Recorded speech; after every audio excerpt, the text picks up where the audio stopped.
welcome to Young Turks, India's longest-running show on entrepreneurship. I'm SHEREEN. On the show this week, the story of the poster child of SaaS startups from India, Freshdesk, Hopscotch, a baby product e-tailer, and meet one of Australia's hottest tech startups, Canva.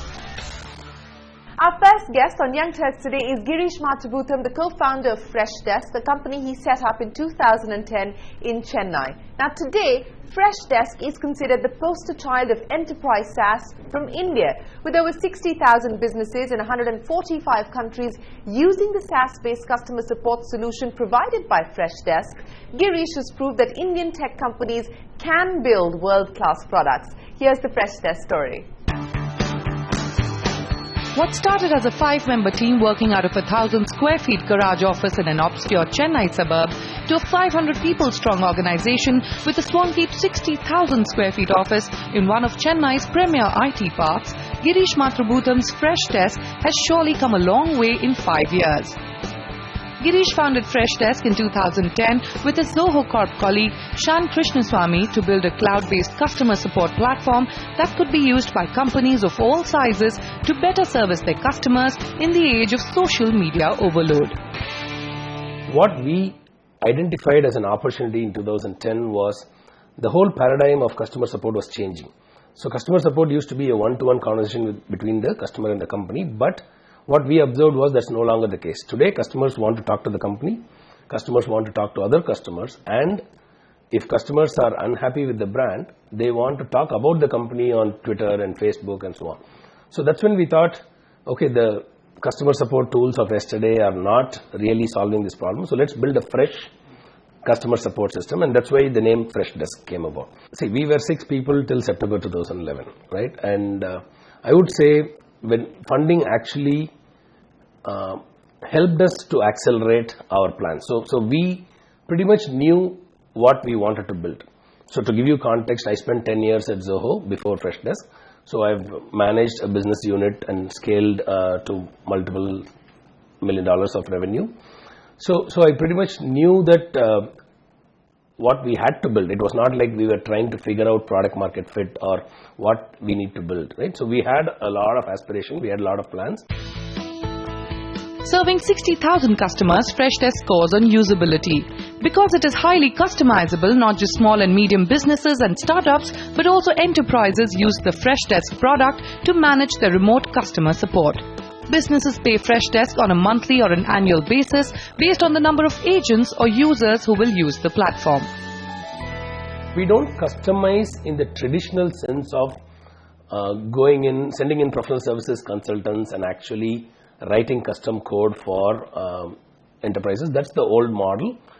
That's a very enterprisey model also. So what we do is, there is obviously customizations that customers require. What we do is, we have pretty much productized most of the standard customization requests. So we have something called Fresh Plugs, which allows customers to customize their Freshdesk instance. To give you an analogy, like you may have an iPhone and I may have an iPhone, but your iPhone will look very different from mine.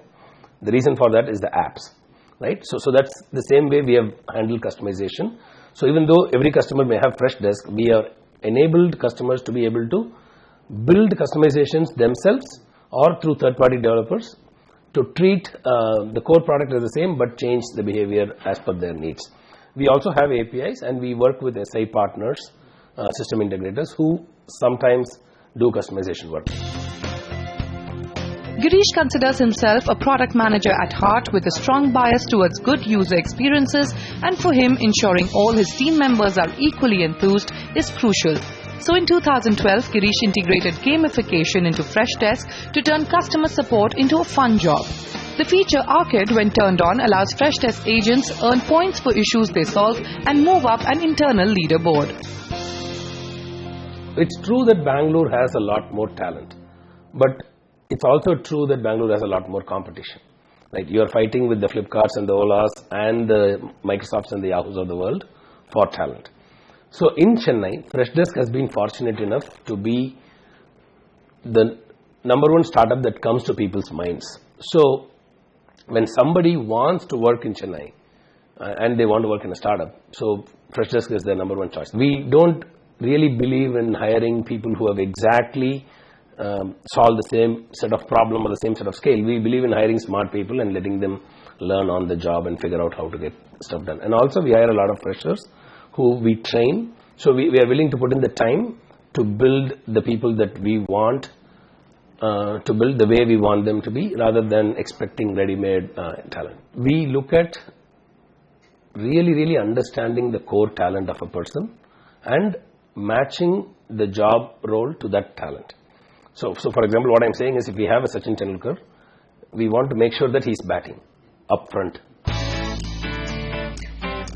Apart from the core product, in 2014, Freshdesk launched Fresh Service, an internal IT help desk for enterprises, and Mobi Help, an in-app support for mobile app developers.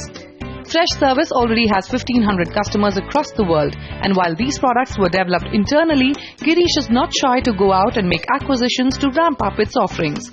So far, Freshdesk made 3 acquisitions. In August 2015, it acquired live video chat provider OneClick. In October 2015, it bought out social recommendation app Fruit, and in December, Freshdesk made its 3rd acquisition when it acquired mobile-first user engagement platform Konotor. We don't have a target number of acquisitions to make, or we didn't set up a budget to spend on acquisitions, etc. But we are well capitalized, and if strategic opportunities show up, we would definitely like to go after them. And so as we speak, there are many opportunities that are coming our way.